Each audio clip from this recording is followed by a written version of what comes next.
AP అభివృద్ధి TDP అధినేత చంద్రబాబుతోనే సాధ్యమని మైలవరం ఎమ్మెల్యే వసంత కృష్ణ ప్రసాద్ అన్నారు. చంద్రబాబు సీఎం కావాలన్నదే తన ఆకాంక్షగా అభివర్ణించారు. పార్టీ అధినేత చంద్రబాబు సమక్షంలో టీడీపీ తీర్థం పుచ్చుకున్నారు. హైదరాబాద్లోని చంద్రబాబు నివాసానికి చేరుకున్న కృష్ణప్రసాద్కు పార్టీ కండువా కప్పిన ఇటు టీడీపీలోకి చంద్రబాబు సాదరంగా ఆహ్వానించారు.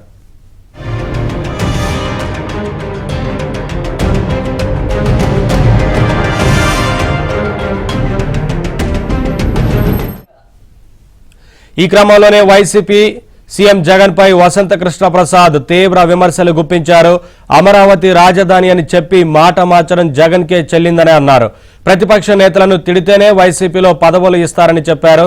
తనకు మైలవరం టికెట్ ఇస్తామని చెబుతూనే చంద్రబాబును లోకేష్ ను వ్యక్తిగతంగా దూషించాలని చెప్పారని మండిపడ్డారు.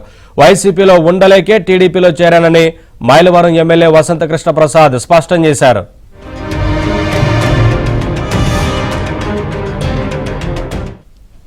ఇక దీనిపై మరింత సమాచారం మా ప్రతినిధి నరేష్ అందిస్తారు. మైలవరం ఎమ్మెల్యే వసంత కృష్ణ ప్రసాద్ తెలుగుదేశం పార్టీలో చేరాడు. కాసేపు క్రితమైన టీడీపీ అధినేత సమక్షంలో పసుపు కండువ కప్పుకున్న మనతో పాటు వసంత ఉన్నారు. ప్రధానంగా ఏం చెప్పదలుచున్నారు మీ చేరిక ద్వారా? నేను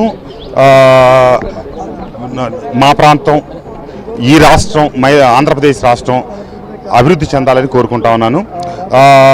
గతంలో ఎంతో అనుభవం కలిగిన చంద్రబాబు నాయుడు గారి ఆధ్వర్యంలో రాష్ట్రం అభివృద్ధి చెందుతూ ఉంది. యువకుడు, ఉత్సాహవంతుడు, ఒక్క అవకాశం ఇవ్వమని అడిగారు. ఆ ఒక్క అవకాశంతో ఎంతో భవిష్యత్తుని ఊహించి వారు అభివృద్ధి చేస్తారని చెప్పి ఆశిస్తే, ఆకాంక్షిస్తే పరిశ్రమలు రాకపోగా రాష్ట్రంలో అభివృద్ధి కుంటుపడి ఈ రోజున ఏ క్రమంలో చూసినా అక్షర క్రమంలో ఒక రోజున అగ్రగామంలో ఉన్నటువంటి ఆంధ్రప్రదేశ్ మరింత ముందుకు సాగకపోగా ఒకనాడు మన వెనకెక్కడో ఉన్నటువంటి ఉత్తరప్రదేశ్లు, బీహార్లు ఈరోజు ఆంధ్రప్రదేశ్ని దాటి ముందుకెళ్లే పరిస్థితుల్లో, ఒకనాడు ఉమ్మడి ఆంధ్రప్రదేశ్లో తెలంగాణ, ఆంధ్ర రెండూ కలిసి ఉన్నప్పుడు ఏ ముఖ్యమంత్రి అయినా కావచ్చు, ఏ పార్టీ నుంచి అయినా కావచ్చు, ఈ రాష్ట్రం పురోగమించే దిశలో రెండు రాష్ట్రాలుగా విభజింపబడిన తర్వాత కూడా ఆంధ్ర రాష్ట్రం ఒక అడుగు ముందుకుండి పెద్దనలాగా ఉన్న ఆంధ్ర రాష్ట్రం ఈరోజు ఏ క్రమంలో చూసుకున్నా, ఏ వేదికల మీద చూసుకున్నా వెనకబడిపోతూ ఉంది. ఎందుకంటే అటు ఆంధ్రాకి, ఇటు తెలంగాణకి ఈరోజు అన్ని రకాల సంబంధ బాంధవ్యాలు, బంధుత్వాలు, ఎందుకంటే కలిసి ఉమ్మడి రాష్ట్రంలో 50 ఏళ్ళు కలిసి ఉన్నాం కాబట్టి ఈరోజు హైవే నుంచి ఔటర్ రింగ్ రోడ్ ఎక్కిన తర్వాత, ఔటర్ రింగ్ రోడ్ నుంచి దిగిన తర్వాత ఒక సగటు ఆంధ్రుడిగా మనోవేదంతో బాధపడతా ఉన్నాం. ఈ విభజింపబడిన 10 సంవత్సరాల్లోనే ఆంధ్ర ఎక్కడికి వెళ్ళింది, తెలంగాణ ఎక్కడికి వెళ్ళింది, ఆంధ్ర ఇటుపోతుందనే బాధ ఉంది.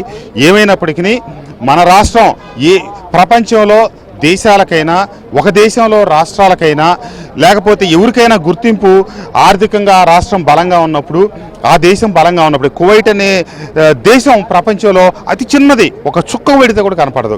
స్విట్జర్లాండ్ అనే దేశం ఒక చిన్నది, కానీ దానికి ప్రపంచంలో ఇంత విలువ, గుర్తింపు ఉందంటే ఆర్థికంగా పురోభివృద్ధి చెందడం. అక్కడ ఒక వర్గం చెందడం కాదు, అన్ని వర్గాలు అభివృద్ధి చెందడం.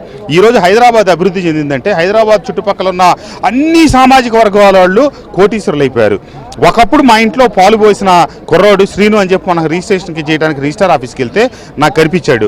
చేతికి 3 కడియాలు పెట్టుకొని బెంజ్ కారు తాళం చేతిలో పెట్టుకున్నాడు. మా ఇంట్లో 20 సంవత్సరాల పాటు పాలు పోసాడు శ్రీనివాస్ యాదవ్ అనే కుర్రోడు. కనిపించి అన్నా అని అడిగాడు.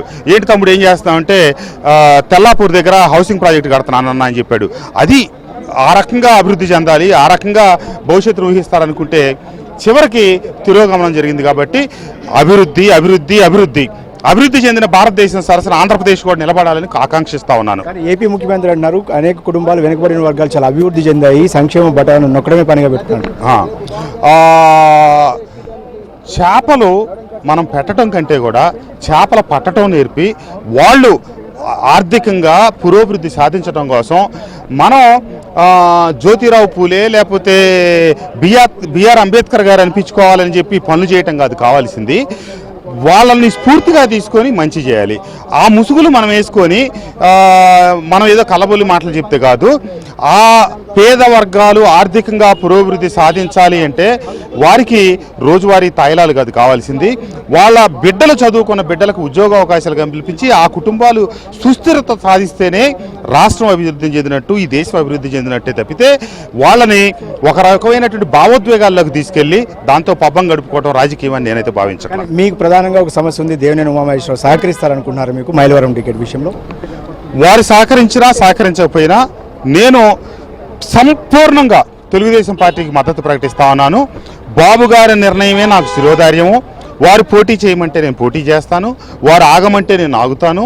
ఈ రాష్ట్రంలో ఆయన సరసన నడిచి ఈ రాష్ట్ర అభివృద్ధి కోసం చిన్న ఉడతా భక్తిగా నా వంతు, ఎందుకంటే ఎందరో మహానుభావులు అందరిలో చివరోడని నేను అనుకొని, ఆయనకి నాకు గట్టు తగాదాలు, ఆస్తి తగాదాలు, పంపకాల తేడాలు ఇవన్నీ లేవు. రాజకీయంగానే నేను ఒకనాటి విలువలతో పెద్దలతో ఉన్న స్ఫూర్తిని నేను తీసుకున్నాను, కలిసి పనిచేయాలని. కానీ వారు రాజకీయం అంటే ఏదో ప్రత్యర్థులు ఆ ధోరణిగా ఉంది.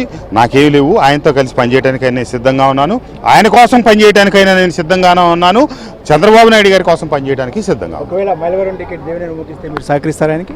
100% చేస్తాను. మిమ్మల్ని పక్కకి వెళ్ళేదన్నా మైలవరం కాకుండా ఎక్కడ పోటీ చేయమంటే? వెళ్ళమన్నా వెళ్తా, ఆగమన్నా ఆగుతా, నాకే ఇబ్బంది లేదు. నేనైతే బేషరతుగా తెలుగుదేశం పార్టీకి మద్దతు ప్రకటిస్తా ఉన్నాను. బాబు గారి నాయకత్వంలో రాష్ట్రం అభివృద్ధి చెందాలని కోరుకుంటాను. ఇది మొత్తానికి వసంత చెప్తున్నారు, ఏదైనా మైలవరం టికెట్ తనకిచ్చినా సరే, ఒకవేళ దేవినేని ఉమకి ఇచ్చినా సరే తాను సహకరించేదానికి సిద్ధంగా ఉన్నాను. ఎట్టి పరిస్థితుల్లో తెలుగుదేశం పార్టీలో చంద్రబాబు నాయుడు నాయకత్వంలోనే ఆంధ్రప్రదేశ్ పునర్నిర్మాణం జరుగుతుంది కాబట్టి చంద్రబాబు నాయకత్వంలో పనిచేయడానికి తాను సిద్ధంగా ఉన్నానని చెప్తారు. వీడియో జర్నలిస్ట్ శ్రీనుతో నరేష్ అలంశెట్టి, ఏబీఎన్ ఆంధ్రజ్యోతి, హైదరాబాద్.